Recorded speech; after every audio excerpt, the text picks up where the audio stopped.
Skull Vikes, what's up everybody? Welcome back to another edition of Viking Spin. I'm your host Jason, and we're going to break down the Vikings-Bengals matchup coming up on Sunday.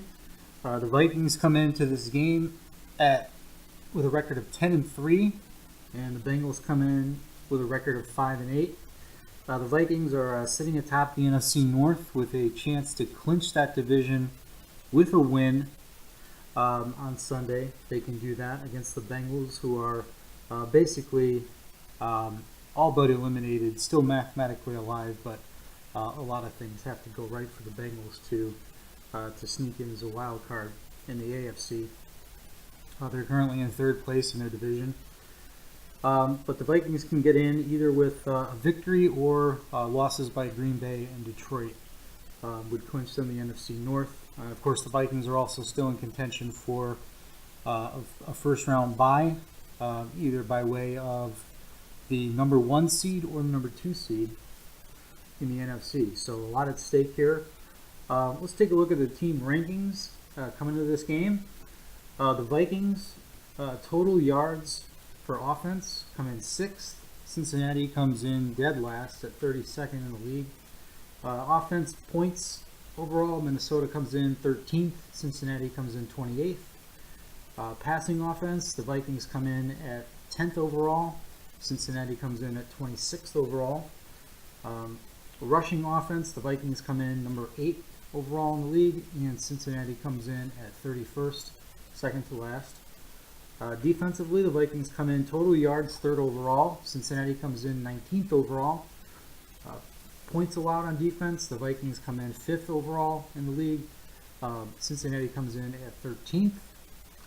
Pass defense, the Vikings rank 6th. Cincinnati ranks 9th. And in rush defense, here's a big discrepancy. The Vikings are 2nd overall in the National Football League. The Bengals are dead last in defending the run on defense. So those are your team statistical rankings. Some of the news that's come out here for both teams over the last couple of weeks. Cincinnati, last week had Adam Pac-Man Jones, their starting cornerback, get placed on injured reserve, so obviously he's not going to be in this game. And also a couple of days ago, they put Kevin Minter, their middle linebacker, on injured reserve, so he will also not be a part of this game. The regular injury report also has, for the Bengals, their other 2 starting linebackers in addition to Minter. Outside linebacker Vontaze Burfict is out, and Nick Vigil, the other outside linebacker, is also out. So they'll have none of their starting linebackers for this game. Also out is Drake Kirkpatrick, the other cornerback opposite Pac-Man Jones. So they will also, not only will they have none of their 3 starting linebackers, but they'll have neither one of their 2 starting cornerbacks for this game either. Also on the injury report for the Bengals, the backup center T.J. Johnson is doubtful, and questionable is running back Joe Mixon and safety Sean Williams. For the Vikings, they will be without tight end Kyle Rudolph and cornerback Mackenzie Alexander in this game. Earlier this week, Blake Bell was put on IR at tight end, and Kyle Carter was activated at tight end off the practice squad. Doubtful for the Vikings is going to be left tackle Riley Reif, and questionable is Emmanuel Lemur. Now that means that the Vikings are getting back David Morgan at tight end, who was out last week. Mike Remmers is also back in the lineup now at right tackle, and that also means that Pat Elflein is returning to center, which is going to be a big boost because then Nick Easton will be able to move back over to his position at left guard. So the Vikings should be stronger this week on the offensive line, which bodes well for the for the running game, I think. And that brings us to our matchups. If you take a look at the Vikings offense versus the Cincinnati defense, you'll have Case Keenum and his targets His main targets, Stephon Diggs and Adam Thielen, now will be facing backup cornerbacks in William Jackson and DeQuez Denard. And then they've also got to go, deep into their lineup to get Russell out there to play the nickel corner when he's matched up against the Vikings trio of third receivers in Wright, Treadwell, and Floyd. But Keenum will definitely have some favorable matchups with the backup cornerbacks in there.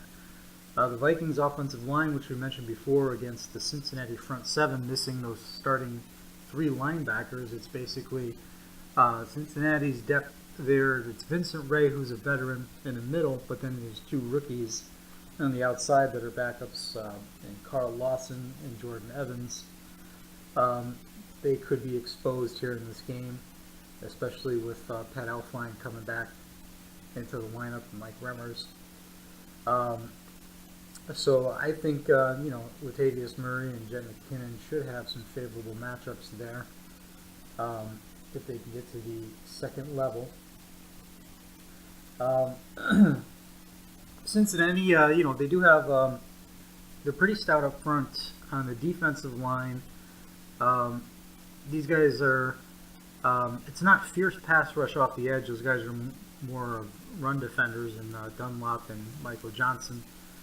But their 3 technique, Geno Atkins, he's got 7 sacks this year. He can get to the quarterback.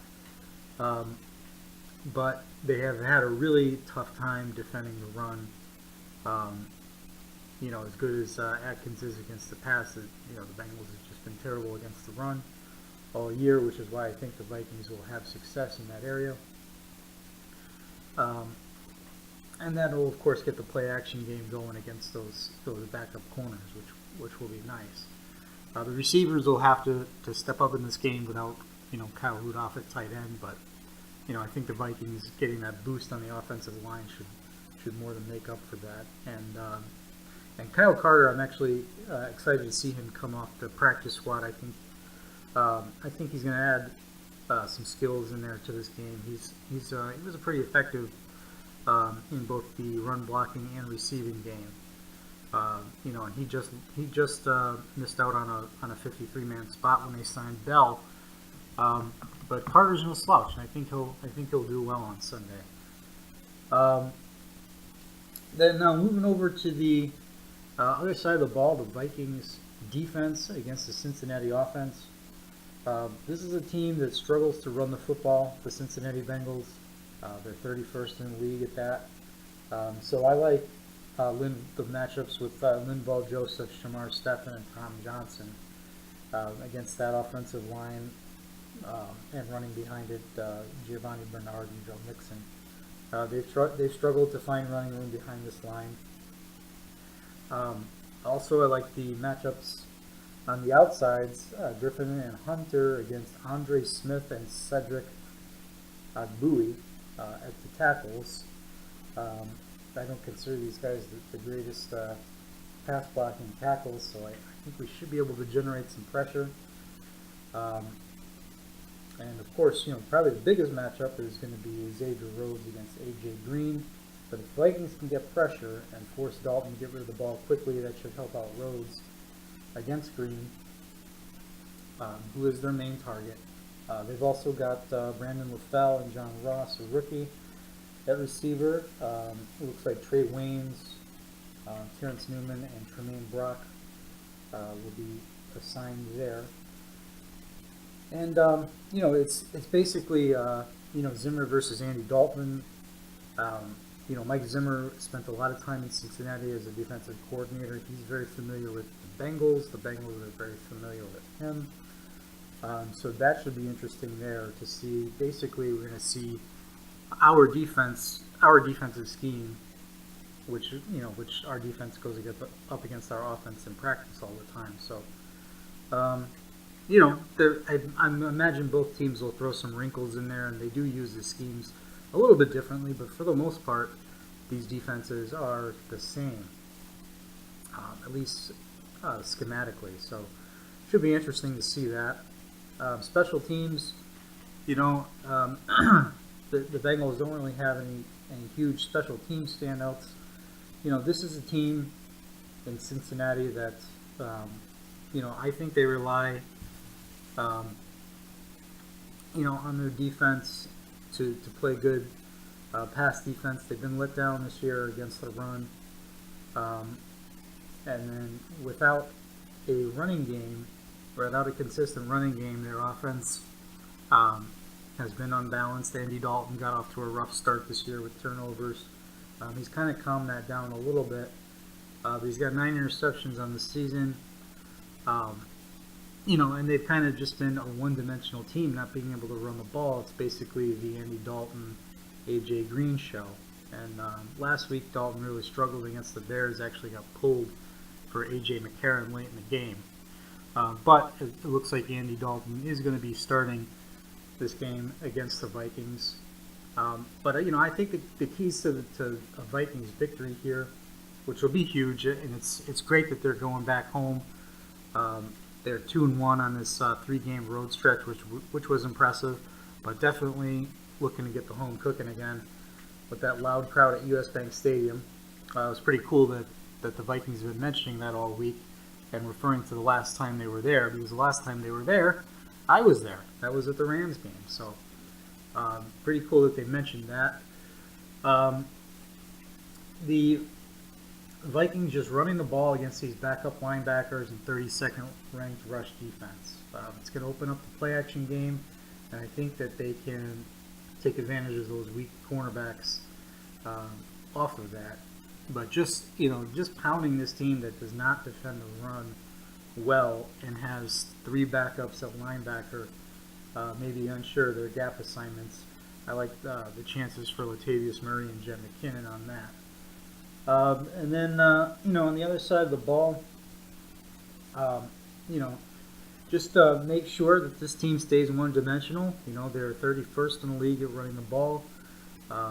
Stop the run first, make them one-dimensional, and then that pass rush will help out the secondary against A.J. Green, where Andy Dalton likes to go. Maybe we can get a turnover or 2 in this game, and steal the momentum that way.